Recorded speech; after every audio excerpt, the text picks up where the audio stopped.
ஒரு ஹெல்தியான ragi pan cake எப்படி பண்ணுறதுன்னு பார்த்துடலாமா? இது செய்கிறது ரொம்ப ஈஸி. இதுக்கு ஒரு பனானா வந்து இந்த மாதிரி கட் பண்ணி ஜாரில் சேர்த்துக்கோங்க. இதுக்கு வந்து ஒரே ஒரு முட்டை போதும். இந்த மாதிரி அதையும் ஆட் பண்ணிவிட்டு ஒரு கப் ராகி மாவு நான் எடுத்திருக்கேன், அதையும் இதோட சேர்த்துக்கோங்க.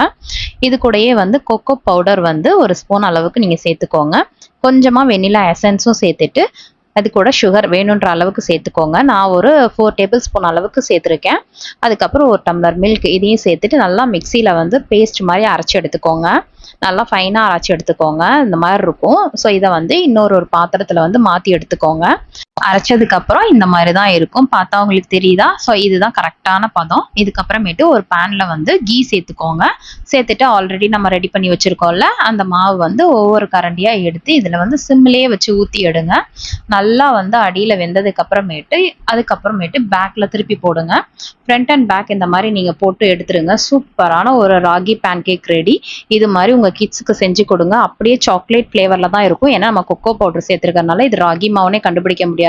இந்த மாதிரி ஹெல்தியானது வந்து கிட்ஸுக்கு செஞ்சு கொடுங்க, விரும்பி சாப்பிடுவாங்க. இந்த வீடியோ பிடிச்சிருந்ததுன்னா சேவ் பண்ணுங்க.